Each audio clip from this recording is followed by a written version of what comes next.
I know him. He'll heckle me all night. I have a few announcements to make.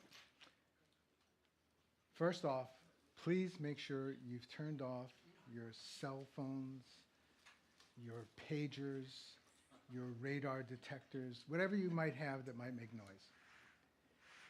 For those of you who've been here before, there's a change in the bathroom circumstance.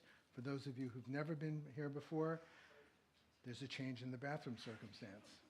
There are 2 bathrooms available.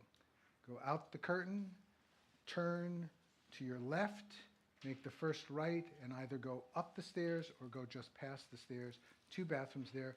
Please do not use this bathroom. Many of you who are sitting cannot see, but there is a ramp here, and you will trip over it.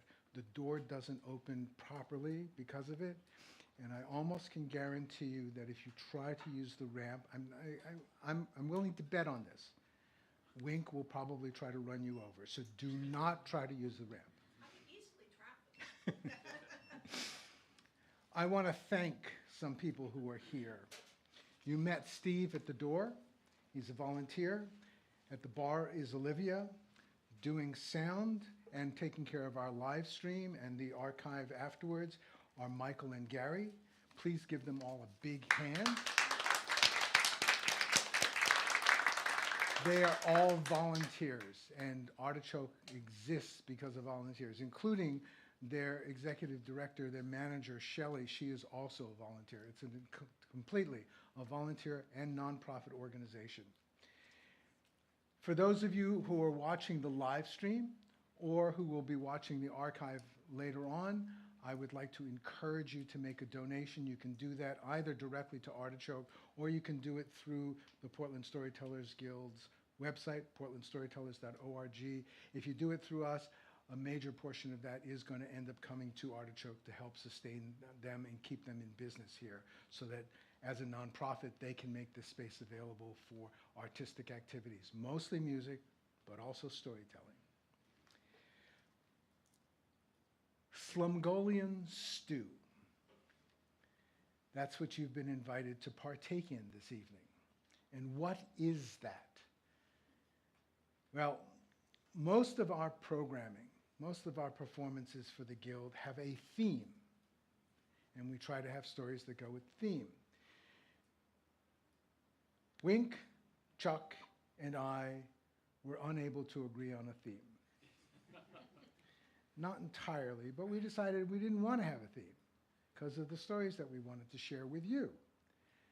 And so we decided that we would have a themeless or a mix, what in culinary terms is a Slumgullion stew. So you have been invited to partake of that, and we will be your chefs and servers tonight. I will bring you your appetizer. Decades ago, when I was young, like 8th, 9th, 10th grade kind of young, most of my afternoons were spent babysitting my little sister. Something amazing happened in that summer between 10th grade and 11th grade. My parents suddenly realized the fact that I would rather spend my free time with teenagers of my own age instead of with a little girl, cute though she might have been, but one who was still looking forward to her 7th birthday. And although it took them 3 years to figure that out, they acted very promptly once they realized that fact. And they hired a sitter for my little sister. And we lucked out. My little sister's sitter, she had just gone through and had come out of a culinary school. And now she was taking a part-time apprenticeship with a baker. And my little sister's sitter and my parents, they made an arrangement. Every Friday, the sitter would give them a list of ingredients, and by Monday, they would make sure those were in the house and ready for her. And the whole next week, she would practice things that she was learning in her apprenticeship. She was also a really good sitter. And she got this little girl, my little sister, to help her and to be involved with everything. And it worked out great all around. My little sister, she was convinced that she was a grown-up because she was helping the baking sitter. And the sitter, she got to practice techniques that she was learning. She got to work with recipes that she had been given by the baker. She got to try different variations and different kinds of things. Sometimes she would be experimenting to see what would work and what wouldn't. And we, the family, we got to enjoy the fruits of her labors. We got breads fresh out of the oven, pumpernickel, rye, sourdoughs, all kinds of breads. We'd get cakes, we'd get muffins, biscuits, pies, torts, croissants, anything that had to be baked. We probably got at least one variation of it. There were times that her mentor, the baker, would give her a tool to work with. She would have an opportunity over a longer period of time, as long as she needed, it seemed, to master using that tool and to find out all the different ways in which she could use it, the different kinds of techniques that she could get away with. And one day, my little sister Sitter got a cutter from the baker. Then she baked a little fritter from a pat of bitter butter. First, she bought a butter beater just to beat the butter better, and she beat the bit of butter with the beater that she bought. Then she cut the beaten butter with the little cutter, and she baked the beaten butter in a beaten butter baker. But the butter was too bitter, and she couldn't eat the fritter, so she put it by the cutter in the beater that she bought. Now, I guess it must have taught her not to use such bitter butter, for she went and bought some batter that was sweeter than the butter, and she cut the sweeter batter with the little cutter, and she beat the sweeter batter with a sweeter batter beater that she bought, and she baked a batter fritter that was better than the butter. And she ate the better batter fritter just like that. But while the better batter fritter sat inside the sitter, the bitter butter fritter made of bitter butter bit her, bit my little sister Sitter till she simply disappeared. And when my sister came to see her, she couldn't see the sitter. She just saw the bitter butter fritter that had gone and ate her. So she ate the bitter butter fritter with a teaspoonful of jam. Now, my sister has a bitter butter fritter sitting in her and a sitter in the bitter butter fritter since it ate her, and a better batter fritter sitting in the silly sitter in the bitter butter fritter sitting in my sister's tum. And if you don't believe me, you can ask her.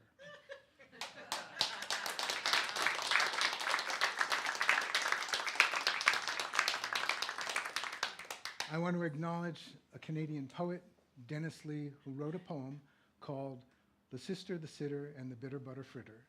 And I just hung something at the beginning of it so that I could throw you off. I want to welcome onto the platform Charles McConnell, who will tell you, he'll tell you what he'll tell you. Thank you, Eric. I want to use a word that you have, but I want to use it probably not with the same connotations that you have attached to it. So let me have the word. The word is cabal. This is dark. Cabal, this is inside traders on Wall Street. It's cigar-chomping politicians in smoke-filled rooms. It's dark. But I see a lighter side to the word, and I want to give it back to you with that lighter side. I found the lighter side by going to the source of the word.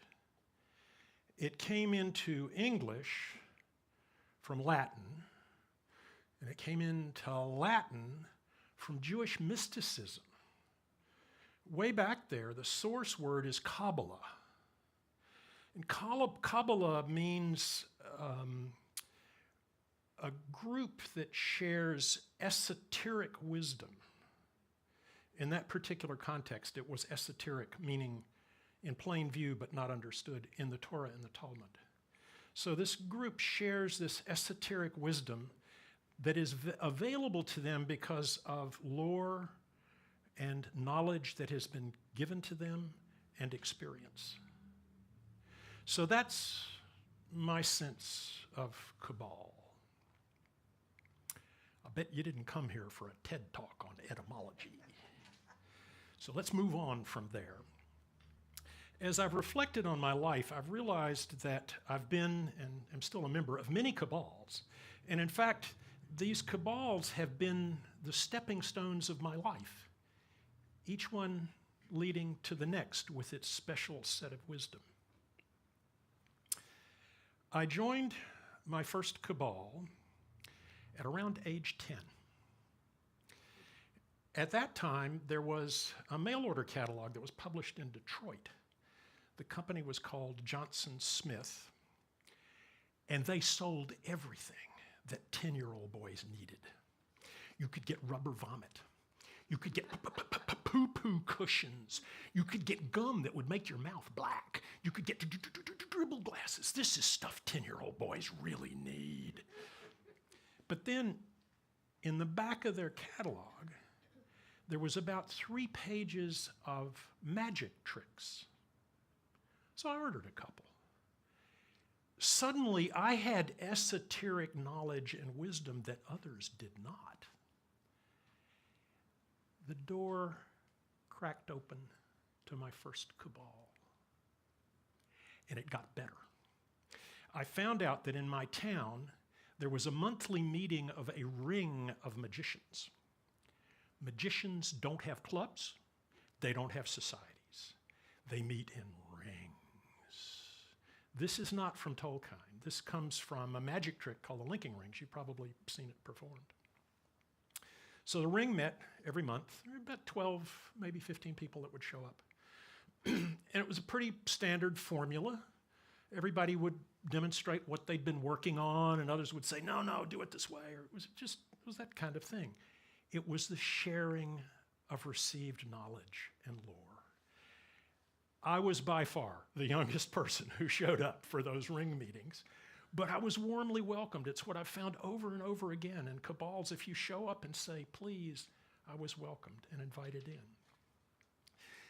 That ring included a really old guy. Now, I understand that old is a relative term, but I think even now I would have perceived this guy as old.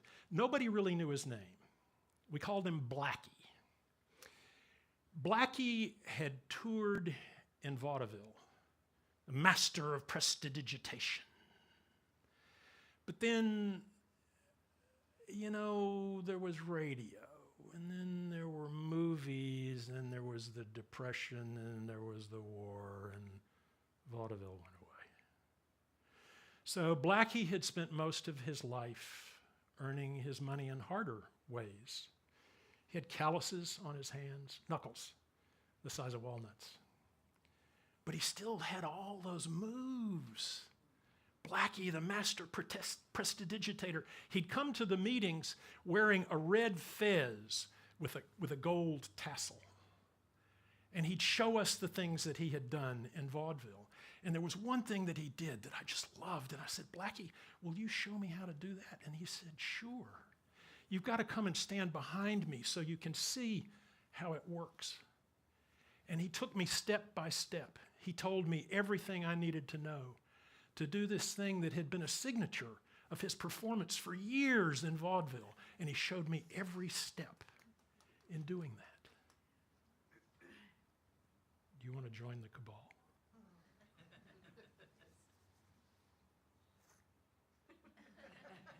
Blackie's gimmick was painted red, and no one ever saw it.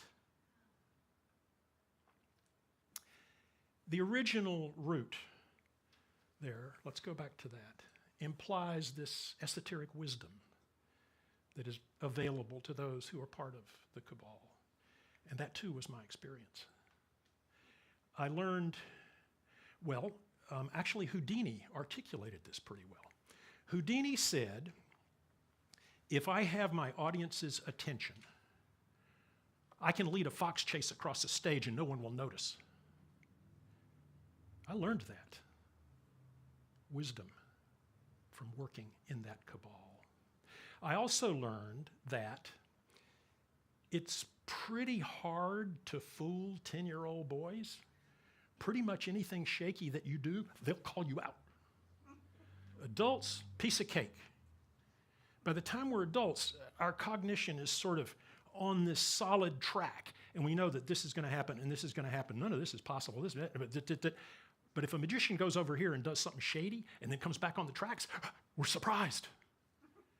And that's embodied wisdom that comes from just doing that with audiences. I mentioned that these cabals had been like stepping stones for me. Magic was one of those. Through a series of lucky connections, I got an opportunity to do magic on the local 5 o'clock kids show. In those days, in every market in the country, there was a 5 o'clock kids show. It was usually hosted by a clown or a cowboy. Sometimes the cowboy sang. There were old cartoons, Our Gang films, and lots of local commercials, and also an opportunity for local school groups to be on television. Well, somehow I found my way in there and got invited to do magic on the local 5 o'clock kids show, and I thought this is going to be perfect because this is how I'm going to get gigs to do like birthday parties and stuff. Here's the wisdom that came from that. If I used a trick on television on Tuesday afternoon, I couldn't use the same trick on Saturday afternoon at a kid's birthday party because everybody's, I've seen that. I know how that's going to turn out. Television, Blackie was touring. He had a different audience every night. I had one audience over and over again. Television has this insatiable appetite for content and novelty. I only did that stuff for a couple of months because I realized I can't generate enough stuff to feed that and keep doing the birthday parties. But there was more to this stepping stone. When I did the television, I waited to get into the studio in this skinny little hallway that led to the studio. And there was a door off of that hallway into the control room. So while I was waiting to get on, I could look in there and I could see the director and the technicians doing all the stuff they had to do to put a pretty simple live show on the air. And I thought, that is the most complicated job I have ever seen or can even imagine. I want to do that. It took me 10 years to get from that hallway waiting to do magic into a director's chair doing live television. But at age 14, I could see the next stepping stone and the cabal that I inhabited on that stepping stone opened it. I have been a member of many, many other cabals in my lifetime. And if you stay with us until after intermission, I'll talk about another one. So now it's time for me to invite my colleague, Wink Harner, to the stage. I will tell you that everything that I just said to you is true. I will warn you. I think that what Wink is going to say is true, but I'm not sure. You're going to have to make your own assessment on that. Some of it's true. Wink.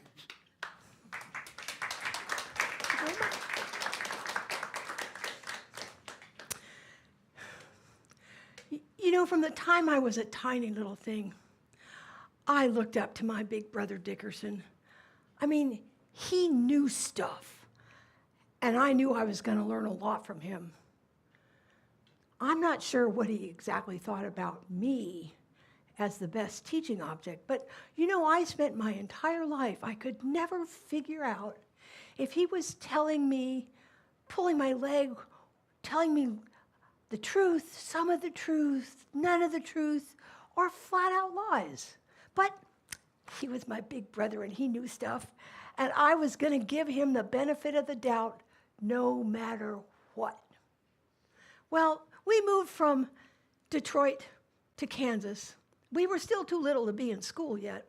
And Dickerson had an idea that he was going to teach me stuff there. And one day he took me out to the backyard. He had a little Swenson metal pie tin, and he made me up this lovely mud pie. and he double dog dared me to eat it. Those of you who don't know about double dog dares, as other person has to do it too. And he didn't. And I did, and I got worms. That should have been a clue, but, you know, he was my older brother, and he knew stuff, right? So one morning, I must have been about maybe 2, maybe 2.5. I was a tiny little thing. And long before dawn, long before our parents were even thinking about getting up, Dickerson took me into the bathroom off the kitchen. And he took Dad's shaving mug with the little brush in it, and he took out the straight razor, and he pretended to go up and down that straw. He said, you know, girls and boys need to learn how to shave, and I'm going to teach you how to shave. And he had Dad's straight razor. So he foamed up his face, and he showed me how to do it, and to this day, I think what he did was close the blade and just scrape the soap off. But then he handed me the soap brush. I got my face all soaped up, and my lip and my chin and everything. And he handed me the straight razor, and he opened it up, and I cut my finger, and I bled like a fountain all over the bathroom. And you know what? I never shaved my face again. Well, by the time we got to Indiana, where we grew up, it was time for us to think about going into music. Now, our family was musical. Dad was a musician, and Mom was a musician, and of course, my brother and I were expected to also be musicians, and Dad picked the stuff out for us. We didn't really get to choose the instruments, and he picked clarinet for my brother and a trombone for me. And Dickerson hated that clarinet. He hated every single crack reed and squeaky key that came out of that thing, and he saved up his allowance and saved up his allowance until he could buy his first Gibson narrow neck guitar. And that was the end of the clarinet. Never saw the light of day again. Now, he grew up playing music, and we were in a group together. We made records together. If he was playing someplace in a bar somewhere and I showed up, he'd let me come and sing with him, which I thought was really cool because he was my older brother, and he knew stuff.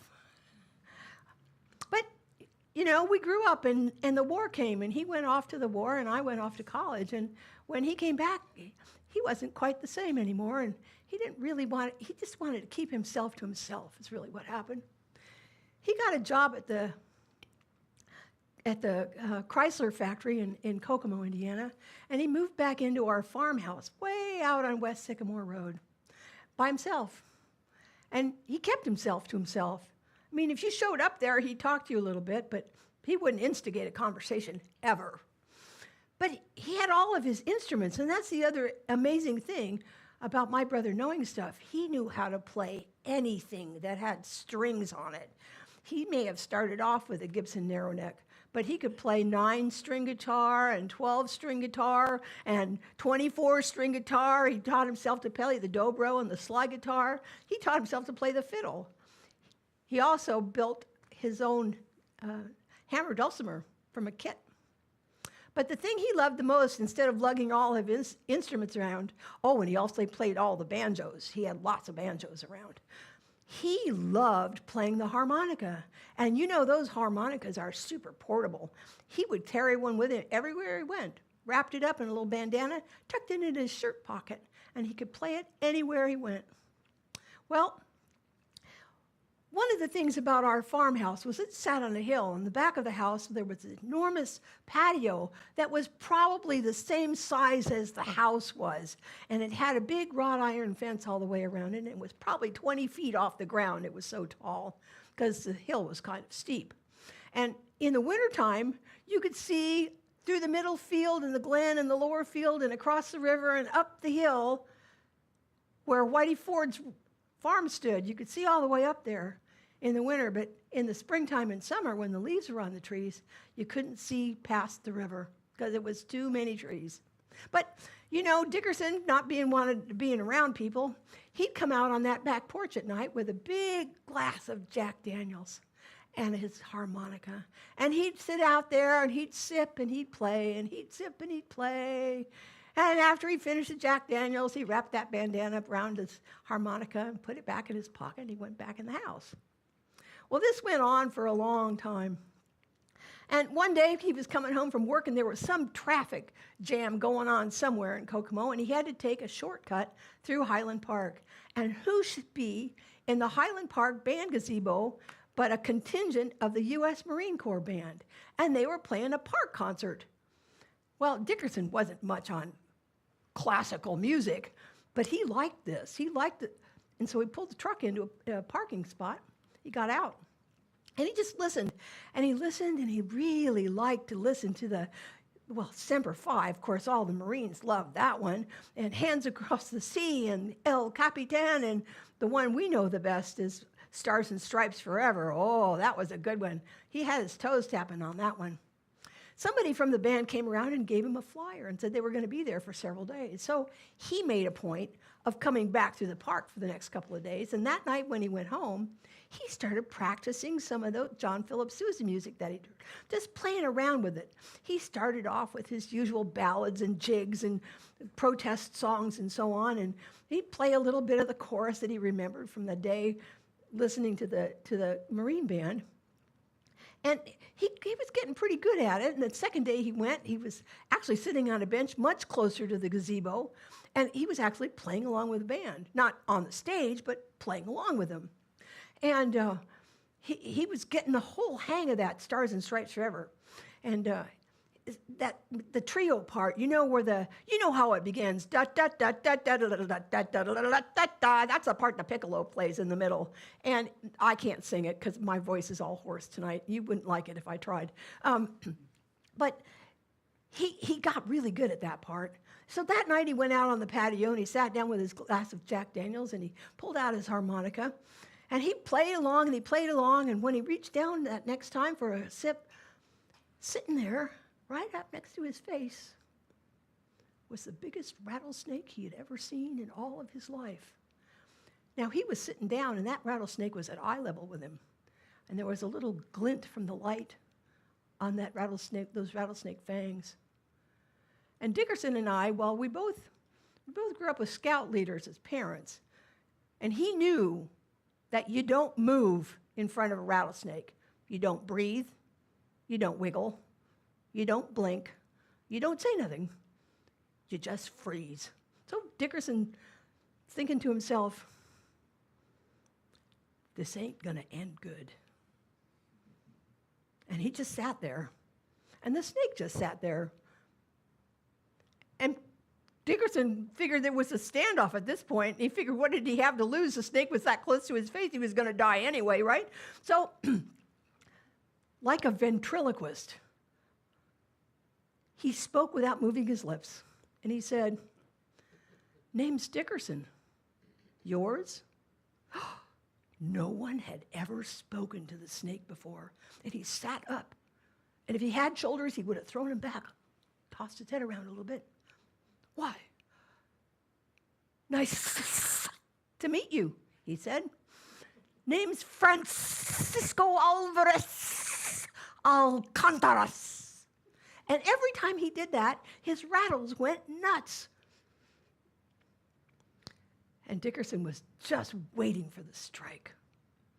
But the snake seemed to be smiling and not angry, if snakes can smile. And so he said, nice to meet you. And Dickerson said, you like the music? Oh, and the snake nodded, yes, yes, yes, yes, yes, yes, yes. And so Dickerson said, it's okay if I sit up?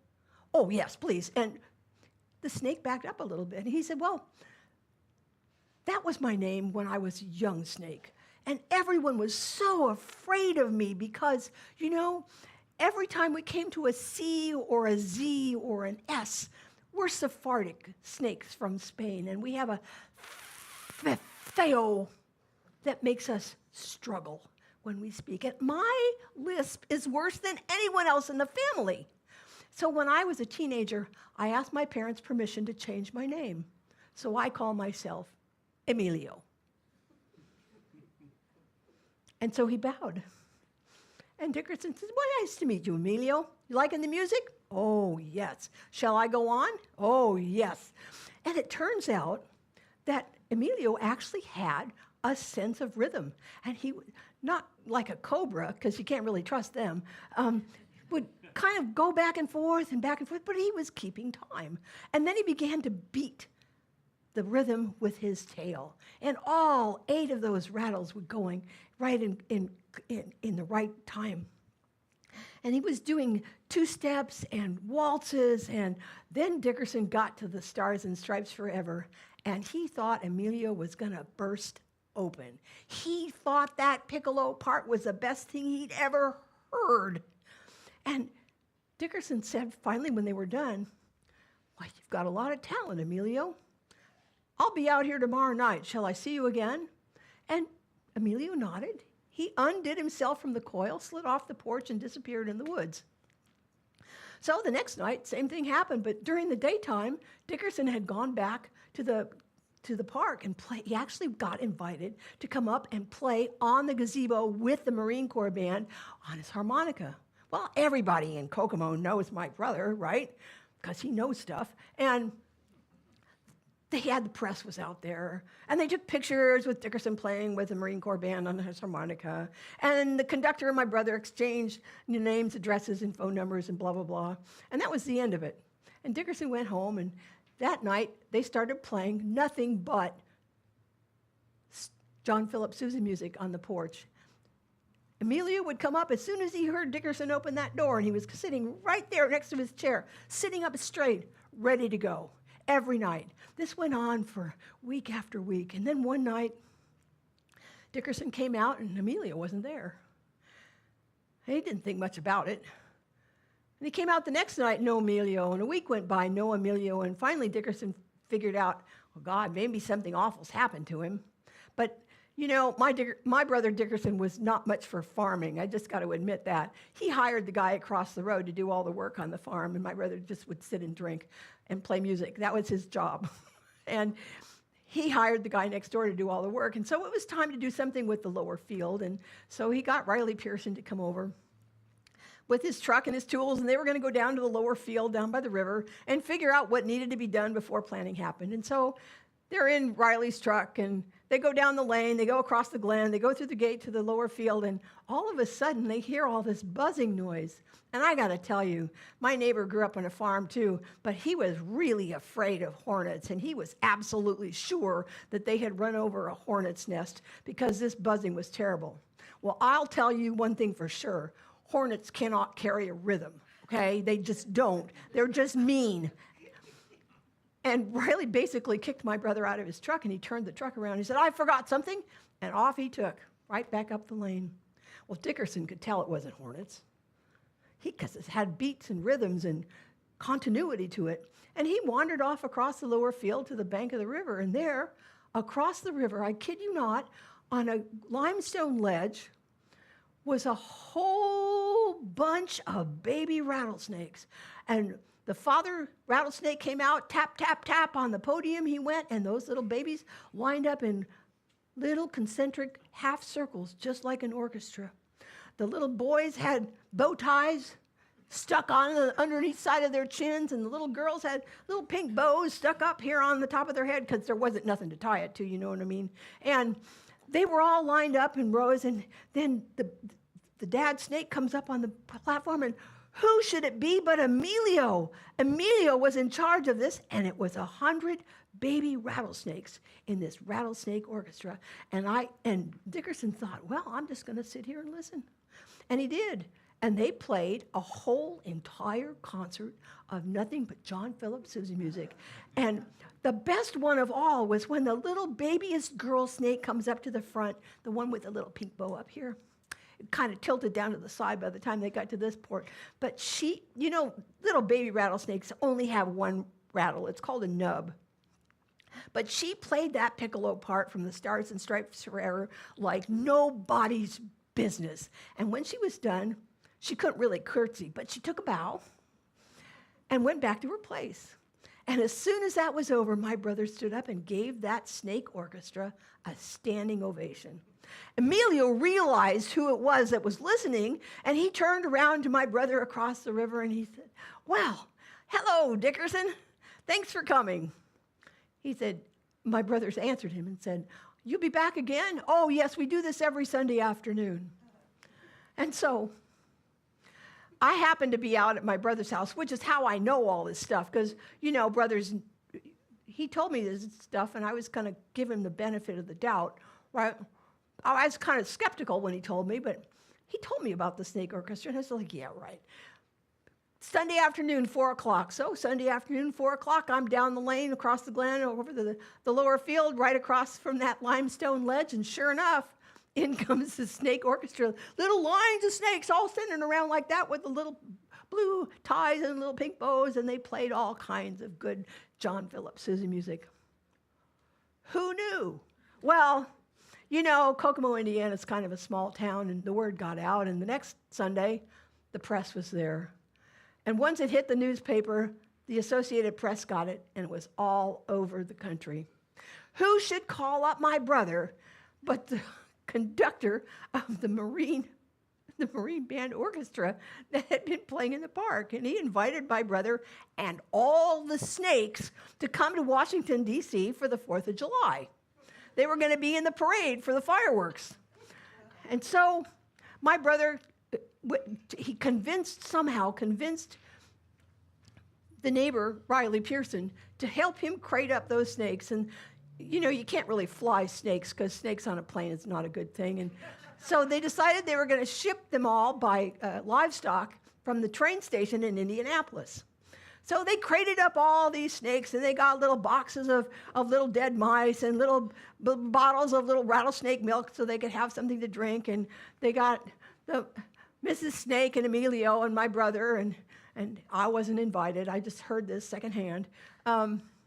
They all went all the way from Indianapolis to Washington, D.C., and they were going to stay in the rotunda, but it turns out that the marble was too slippery, and the snakes got too excited and scared everybody.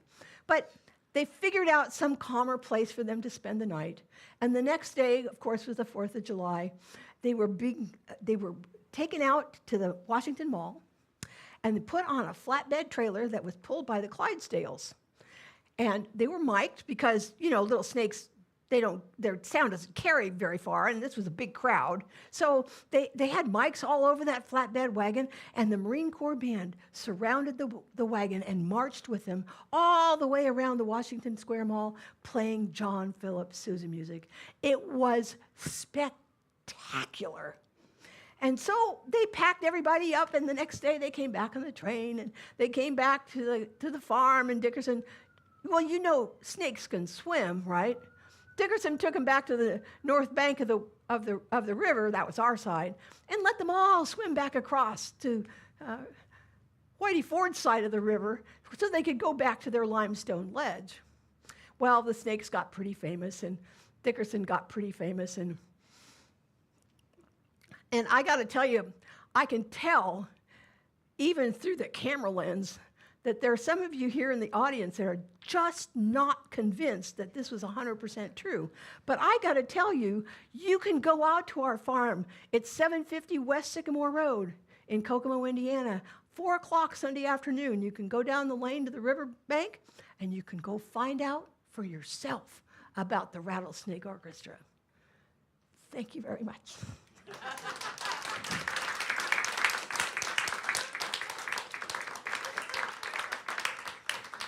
Now, it's time for a short intermission. I encourage you to patronize, not in the bad way. Patronize meaning buy things from the bar, and the restrooms are out the door to the side. Make sure you fill out your cards for the drawing and drop them in the hat before the intermission is over, because we're going to pull those cards right after the intermission. You look for Mike with the top hat. And you have 10 minutes and 2 bathrooms. So thank you very much. I'll see you in 10.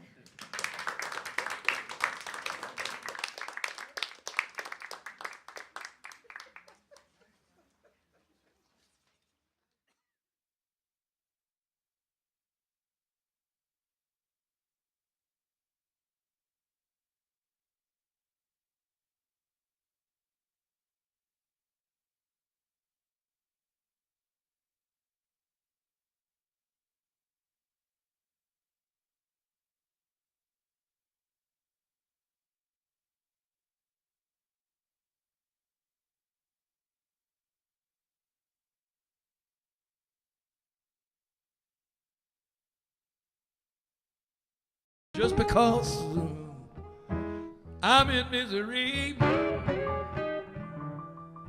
I'm not asking for no sympathy. But if it's not asking too much, please send me someone to love.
got a little business to do before we start again.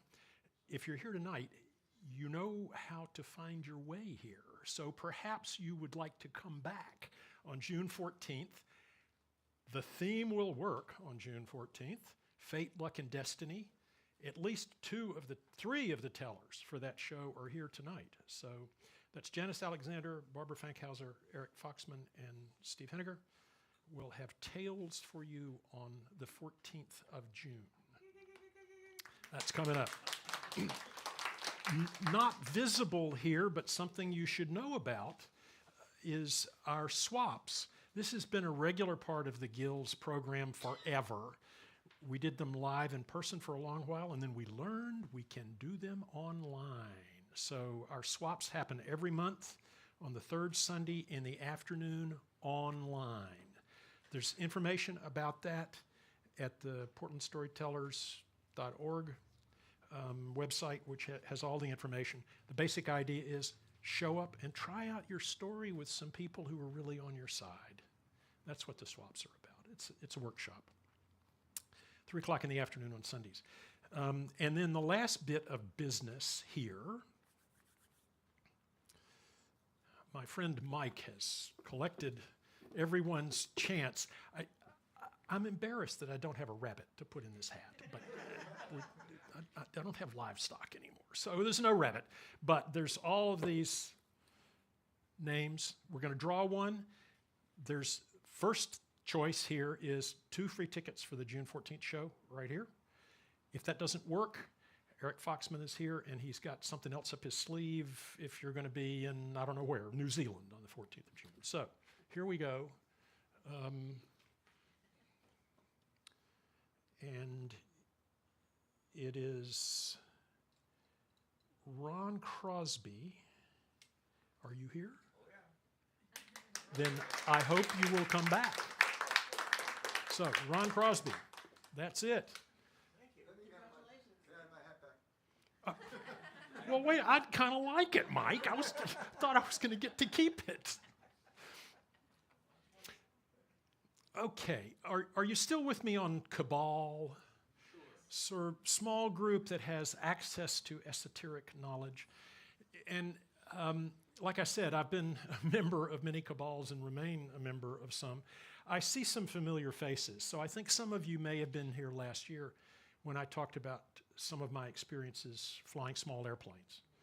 And oh boy, aviation is definitely a cabal with a lot of received knowledge and sort of embodied experience. You come away with some deep bits of wisdom from flying small airplanes. A couple of examples that have stuck with me. Takeoffs are optional, landings are mandatory. Wings only make lift through motion through the air. So, airspeed is life. And gravity always wins. But I don't want to stay with that part of aviation because there's another sort of, dare I use the word, cult within the cabal in aviation of people who fly without power.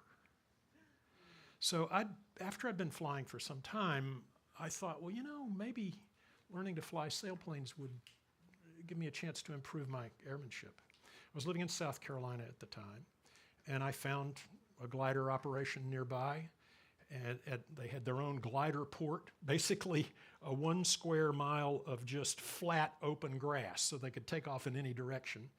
They had 1 tow plane and a bunch of these exquisitely beautiful European sailplanes. They're made of fiberglass, and they are so sleek that people call them glass slippers. So I signed up, went out on a hot Saturday afternoon, met my instructor, and there was a little bit of side eye because I was coming from powered flight. But we got over that, walked around the sailplane. It's sitting there on the grass. There's a rope that goes up, and there's a powered airplane there as a tow plane. And the instructor said, "So you all ready?" He said, "Yeah." He said, "Let's fly." So we got in. Powered planes, usually you're seated side by side, but sailplanes, because they're so sleek, the seating is what's called tandem. So your skinny cockpit, instructor is behind you, and the student or the solo pilot is in the front. I sit down, and it's really simple. There are no engine instruments. There's no navigation, because you're not going to go out of sight of the airport. There's a stick. You pull, you're going to go down and speed up. Push it this way, and you're going to bank to turn. That, by the way, was the Wright brothers' genius. They figured out that you make one wing lift a little more, and you can make a turn. So the instructor says, "You ready?" I said, "Yeah." And he reaches up and he goes like this, and he pulls the plexiglass canopy down over us. The tow plane starts, tightens up the tow cable, and we take off. The tow plane is pulling us up. We climb up to about 2,000 feet or so, not very far. And the instructor said, "Okay, let's go." So I reached down between my legs, and there was this big ring. And I pulled the ring, and the tow cable went twang, and the powered airplane banked off to the left to go back and pick up another glider. And we banked off to the right. And it was incredibly quiet. No engine. But we're going down. There's no engine. And the instructor said, let's go over to the Walmart. So I looked over, and not far away, 2 or 3 miles away, there was a Walmart. Big, blacktop parking lot, huge roof of the Walmart. And he said, "Go over there, find some lift." So we're flying over there towards that. And all of a sudden, one wing sort of bumped up a little bit. He said, "That's it, turn into it." What was happening was the air was rising from that hot parking lot. And my job as the pilot was to turn into that rising column of air and spiral up in it. The only way that I can describe that experience is that Mother Nature put her hand on my butt and went like that. And we just spiraled up and up and up. And about the second turn, I looked over, and on the other side of this invisible column of rising air, there was a hawk doing the same thing. He's kind of watching us, and we're kind of watching him, and we're circling around. You know, if you watch the soaring birds, you'll see fine feathers on the tips of their wings, and that's how they sense the rising currents of air. So we're just spiraling around, looking at each other, and pretty soon the hawk just peeled off. And the instructor says, "Yeah, we're about done." Because you see these rising columns of air just sort of run out of energy. And sure enough, suddenly we were flying in circles, but we weren't going up anymore. So he said, "Well, we're probably done. Let's head back." So I turned back. We went back, maneuvered a little bit, and landed on that big grassy patch. No engine. It was amazing. Years passed. I moved on in life. I wasn't flying much anymore. I moved to Portland. And I thought, gee, you know, maybe I want to get back into doing some kind of flying. The terrain and the conditions are very different here than they are in South Carolina. And I decided, well, I think I'm going to go for the big time. I'm going to try paragliding. You've seen people do this kind of flying out in the gorge. There's they call it a kite. Looks like a parachute. They call it a kite or a wing. A lot of thin shroud lines that go down. They're controls. And it's sort of a harness that you sort of sit in. The basic idea is you jump off a high spot. There's no tow plane. You jump off a high spot, find lift, fly around. That's how it works. Pretty straightforward. So my instructor said, we're going to start out at, the paragliding people call it they just say John Day. Well, they're not talking about the town of John Day. They're talking about where the John Day Dam is in the Columbia River. You might remember that if you've gone out 84. There's the dam, and there's an old aluminum plant there that's not in use anymore with a big open space beside it. And then there's a private landowner on the Washington side who just seems to like paragliding people. So if he's in touch with the instructors, he'll open his gates and you can drive up to a really nice open launch spot there. And the idea is that you launch out there and you fly over to the Oregon side where there's a steep escarpment. And you only fly on days when there's just a light breeze and it hits that escarpment and creates updrafts. So the idea is launch, fly across the river, catch the updrafts, stay up as long as you want. And when you're tired, you just descend back across the river and land in that big open field. Here's the problem. You have to be able to feel the updrafts. In the sailplane, that wing just really says, "Whoa, there's a bubble there." I just never could feel the air somehow. I mean, you're there completely exposed to it. I just couldn't feel it. So I would do what was called a sled ride. That means you jump off and you fly down to the other side of the river and you go back and forth a little bit trying to find some lift, and you can't feel the lift, and so, the ground is getting pretty close. Gravity always wins.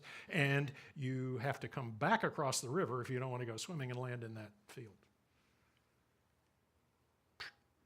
Sled ride.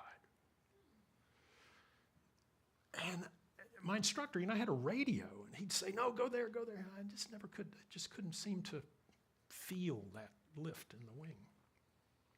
So some weeks passed, and he called up in the middle of a week, and he said, "There's a bunch of us going down to Solly. You need to fly at Solly."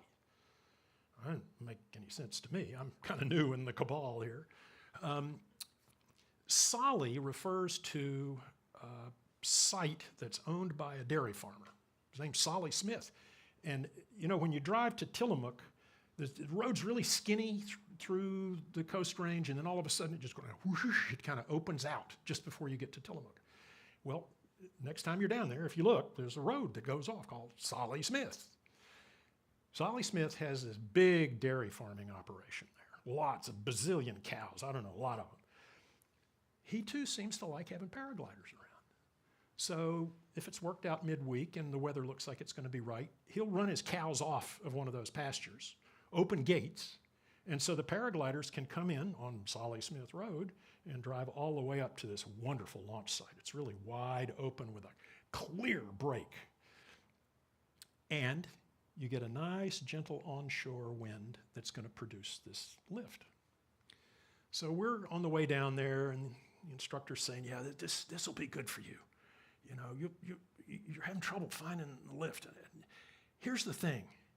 At Solly, you can smell it.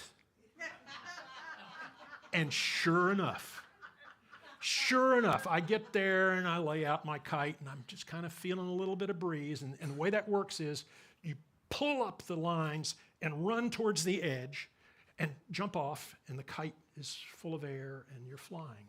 And at Solly Smith, you're kind of flying along, descending, gravity always wins, and suddenly you think, "Ooh, there's lift there," and you turn into that, and sure enough, there's a lifting column of air, and it works just like it did with the sailplanes.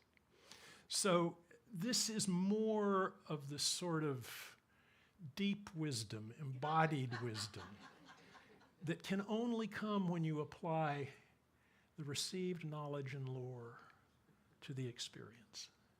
And it's what welcomes you to the cabal. What I've found over and over again with cabals is that as you approach a cabal, there's always something about it that's sort of interesting. And you think, "Oh, look at that. Isn't that interesting? How do they do that? Because it's not the way that I thought it was." But then, once you're inside the cabal, you realize, it's not quite working the way that I thought it worked.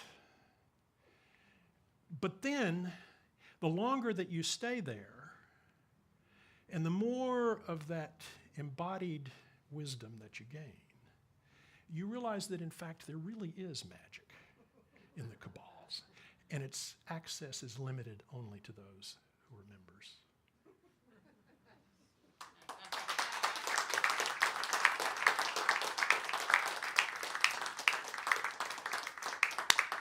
Okay, Eric is back. I think he's back. All right, tell us a story, Eric. Since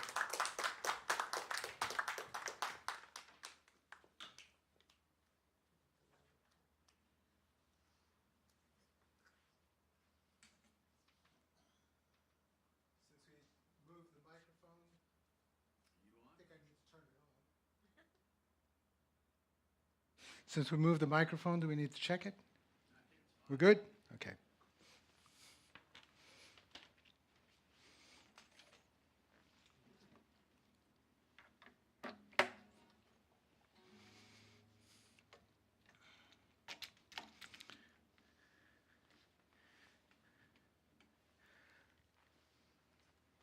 I want to share with you a story about Brad Paisley. And if any of you don't know who Brad Paisley is, he's a country music superstar. I like the way he sings.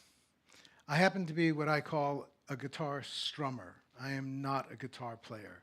But when I listen to Brad Paisley's playing, I'm always incredibly impressed at the different ways he can play the guitar and all the different kind of genres of music that he's able to play.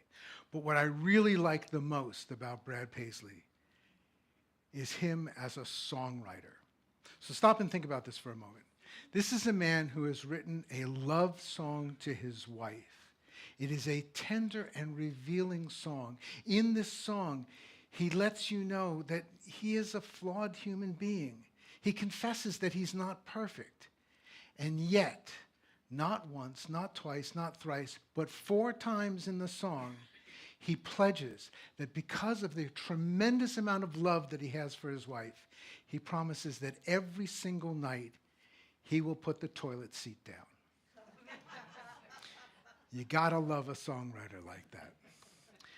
But the story that I want to share with you is not about Brad Paisley, the songwriter. It's about Brad Paisley, a human being, and what can happen to a human being. And by the end of the story, you will, well, maybe I won't tell you. I'll let you discover that for yourselves. And maybe you'll find the same thing that I found. So we won't look at the end of the story. We'll start at the beginning. Brad Paisley was born in West Virginia, where his grandfather worked graveyard shift at what was, at that time, still called nighttime telegraph operator at their local train station and depot on the Baltimore and Ohio Railroad. Remember that. Brad Paisley's grandfather also played guitar, loved to play the guitar, and loved to play country music on it. And he often took the guitar with him to work, because there would be this long period of time in the wee hours of the night when no trains would be coming to the depot. And the entire area was blanketed with a thick layer of silence. Except in the telegraph room, where he banished the silence by playing country music. When Brad was a boy, his parents both worked long daytime shifts during the week. And so throughout his early childhood years, those weekdays, and in his elementary school afternoons, he spent all of his time with his grandparents, especially his grandfather, because grandfather's work schedule made it possible for him to devote a lot of time to his grandson. And when Brad was 6 years old, that Christmas, grandfather gave grandson his first guitar, and also began to give him guitar lessons, all the while passing on his own love for country music. And Brad was a music teacher's dream come true. He soaked up his lessons and he applied himself to practicing every day, sometimes not even once, but twice and even 3 times. And by the time he was 9 years of age, he was actually really good. And his church congregation's choir master thought it would be cute if Brad and his guitar would back up the choir on a song. So he went to the Paisley home and he presented this idea. Brad was all for doing it. Brad's parents said that they would give permission for that to happen. And Brad and his grandfather worked on making an accompaniment. And Brad then applied himself vigorously, energetically, devotedly, practicing. And a few days before the big event, the choir master comes to the Paisley home. He wants to listen to it. He wants to make sure that this isn't going to be a mistake for the choir or for the church, and particularly that it's not going to be a catastrophe for a 9-year-old boy. Brad goes through the song, and at the end, the choir master sits there quiet for some long moments and then says, I think maybe you shouldn't accompany the choir on this song. I think it would be far better if you were to sing and play the song as a solo so the entire congregation can hear and appreciate your musical talent. And that was Brad Paisley's very first public performance for his congregation. And the song was called Life is Like a Mountain Railroad. Some people call it Mountain Railroad to Heaven. Some people call it, and that's the way I learned it, Life is Like a Mountain Railway. But no matter what you end up calling it, many people end up thinking that it's just a typical gospel song. And I confess, the chorus of it is filled with images and lines, it's only 4 lines long, images and lines that really squarely put it into that genre. But I particularly like to focus on the verses, especially the first 2, which are the ones that are usually the ones that are sung. Because I find that those first 2 verses are like a metaphorical way of looking at how to have a good and successful self-directed life. Let me give you the first verse just so you can get an image of what I'm talking about. Your life is like a mountain railway with an engineer who's brave. You must make the run successful from the cradle to the grave. Watch for curves and hills and tunnels, never falter, never fail. Keep your hand upon the throttle and your eye upon the rail. Well, I have no idea if a 9-year-old Brad Paisley took those words to heart and used that as sort of giving direction to his life. But certainly as you listen to the rest of what I tell you, you will hear images and you will hear how that song has come back into his life in one way or another. By the time he was 12, he had outlearned everything that his grandfather could teach him. His parents knew that music and guitar playing was important to him, and they scraped together the money to get for him a second guitar teacher, this one a retired Nashville studio guitarist. And by the time Brad was 15, he had mastered everything that that teacher could give him.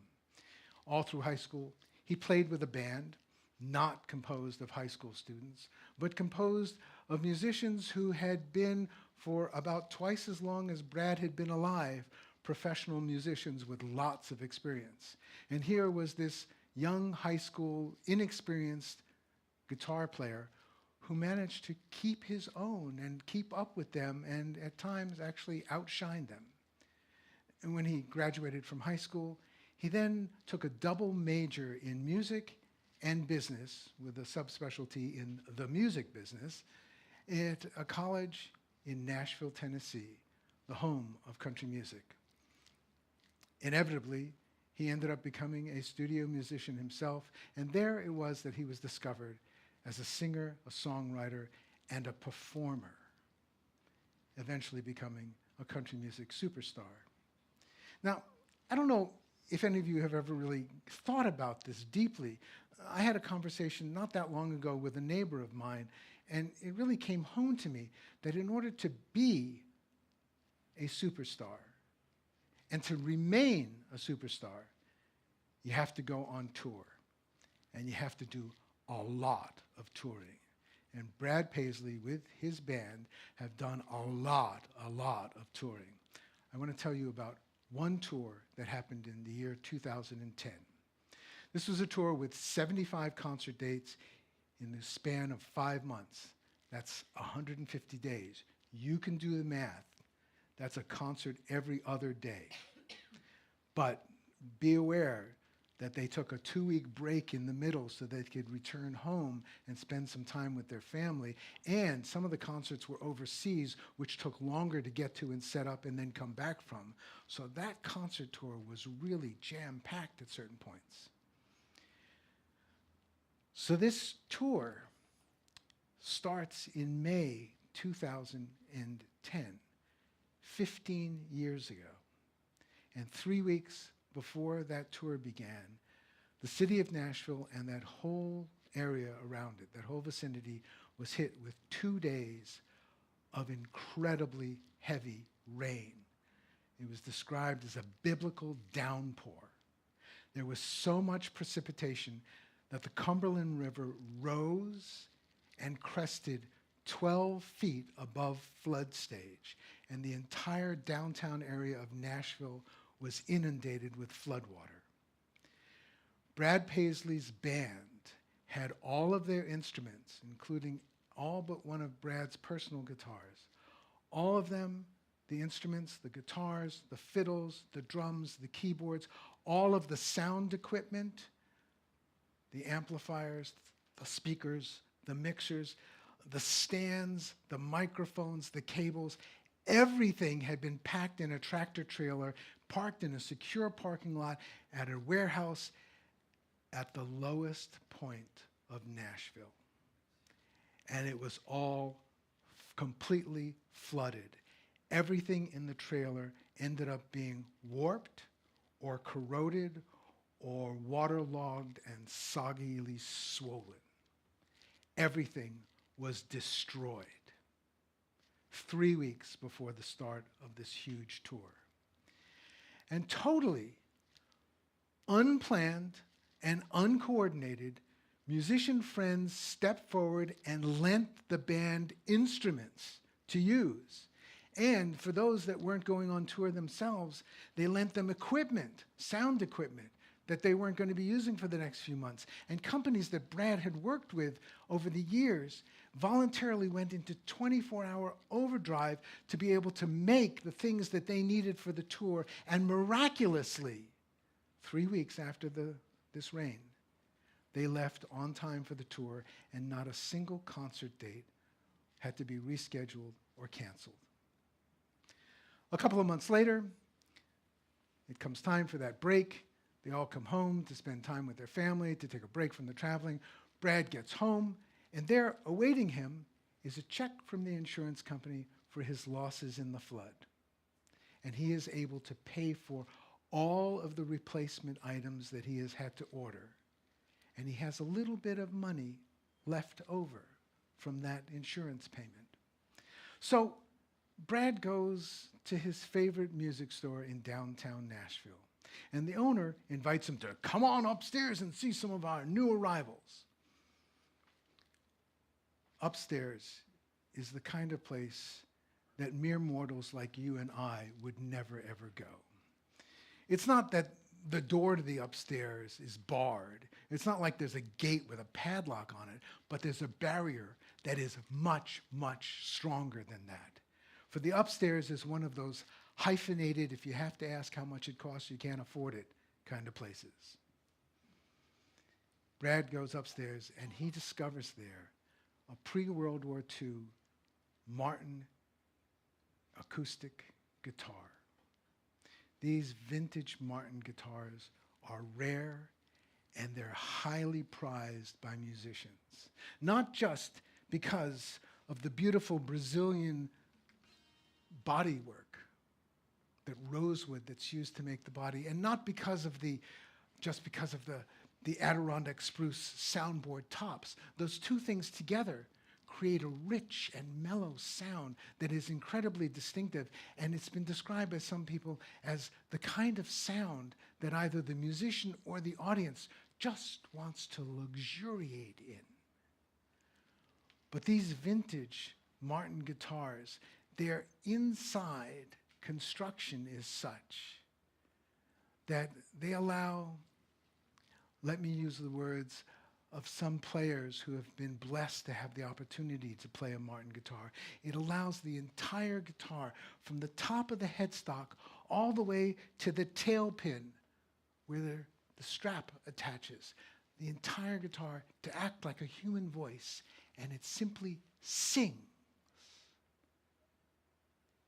For those of you, by the way, who are too far to be able to read what it says up here, this is not a Martin guitar. And some Martin guitars, people have paid like in the middle 5 figures to buy them, and the 5 figures do not include the cents. This guitar cost me 5 figures, but that includes the cents. And it was the lower end of those 5 figures. So Brad sits down with this 1938 Martin D28 model guitar, and as soon as he begins to play it, he knows, because he has played so many guitars in his career, he has owned so many guitars, and some of them he's liked to play, and some of them he's really liked to play, but as soon as he starts to play this one, he knows that this is not a guitar that he really likes.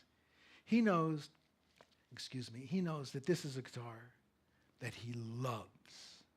He loves playing this guitar, and he's only played it for a few measures.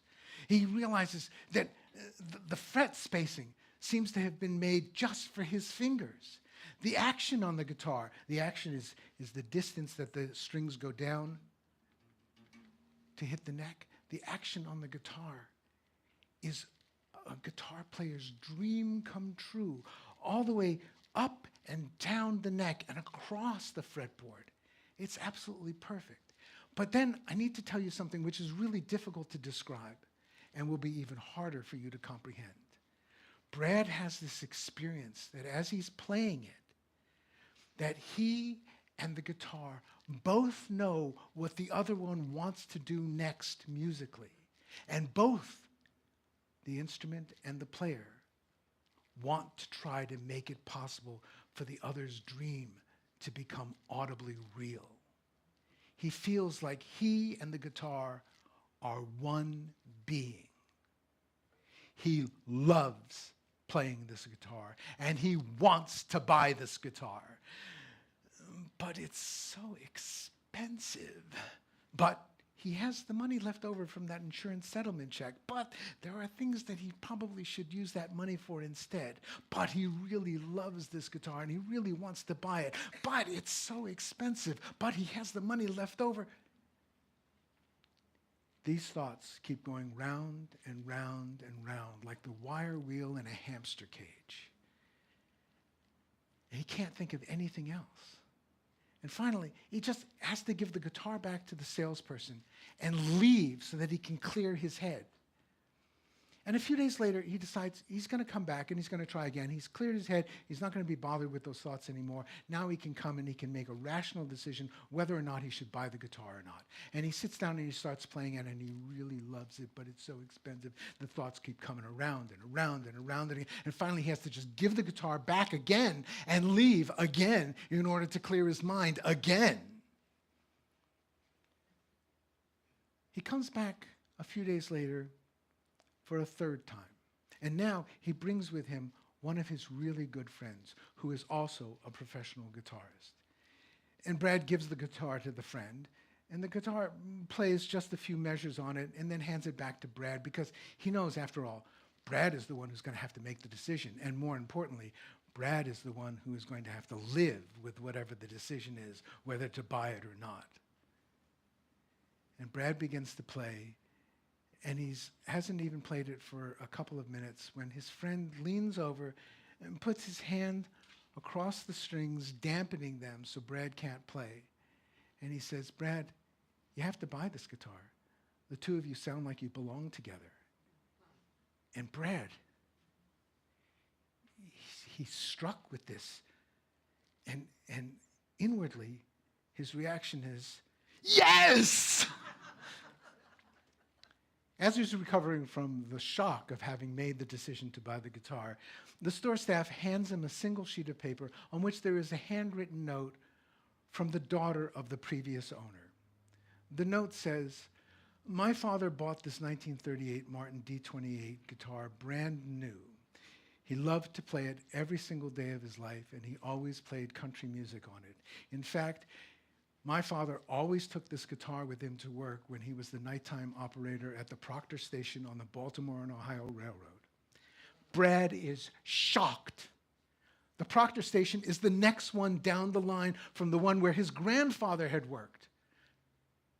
And he realizes that the two of them, his grandfather and the previous owner, probably burned up the telephone line between the two stations in those wee hours of the morning, talking about country music and talking about guitars. And he also realizes that the likelihood is really, really high that the two of them, the previous owner and his grandfather, had played the same songs at the exact same time, that they were the Baltimore and Ohio Railroad's resident duo guitarists who just happened to be separated by 45 miles of railroad track.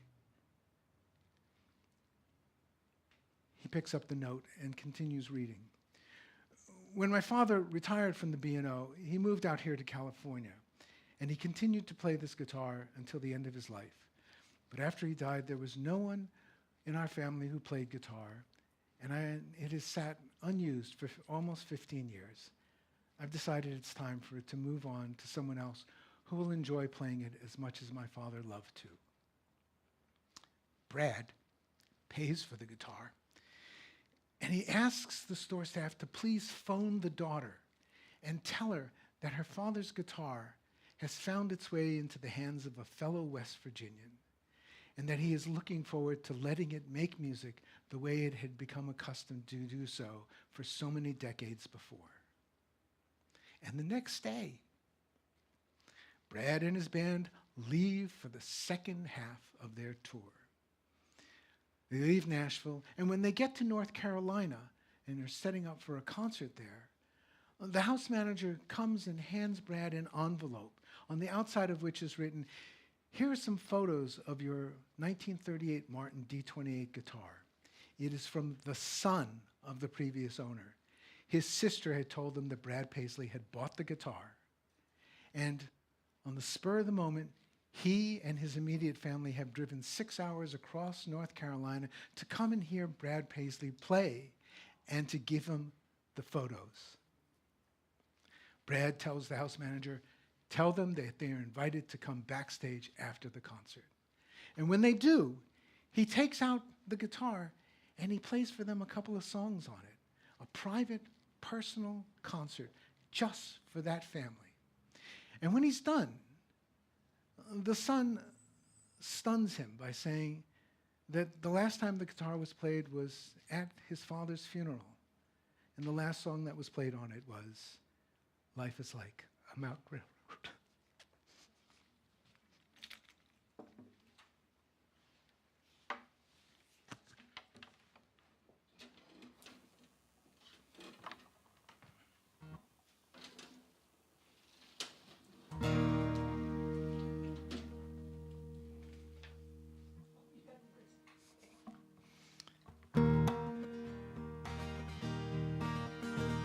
Life is like a mountain railroad with an engineer who's brave.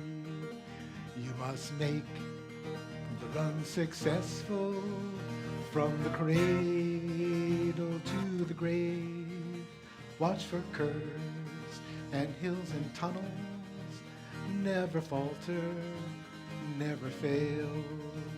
Keep your hands upon the throttle and your eye upon the rail. Blessed Savior, that will guide you till you reach that blissful shore where the angel waits to join us in God's praise forevermore. You want to sing it with us? I'll give you line by line the chorus. Repeat it back after, and the three of us will help you with the melody. Ready? Blessed Savior, thou wilt guide us. Blessed Savior, thou wilt guide us till we reach that distant shore till we reach that distant shore where the angels wait to join us, where the angels wait to join us in God's praise forevermore, in God's praise forevermore. Now we're going to sing it all the way through. And remember, what's important is volume and enthusiasm. Being in tune is not nearly as important. And in this song, there is absolutely no room whatsoever for embarrassment. Blessed Savior, thou wilt guide us till we reach that distant shore where the angels wait to join us in God's praise forevermore. As you roll along the main line, there'll be storms and there'll be strife. Whoops, let me do it again. As you roll along the main line, there'll be storms and there'll be strife. There'll be side tracks unexpected on the left and on the right. Blessed Savior, thou wilt guide us till we reach that distant shore, till the angels wait to join us on God's praise forevermore. Once again, blessed Savior, thou wilt guide us till we reach that distant shore where the angels wait to join us in God's praise forevermore.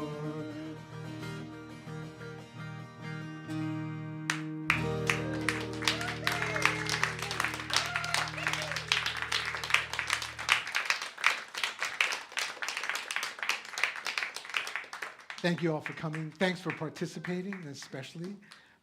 Remember our concert performance next month on the 14th. Our swaps, and for those of you who are watching virtually or watching afterwards, if you'd like to give a donation, remember some of it will come to Artichoke to help support them. Thank you all so much. Just a note, snake does not taste like chicken.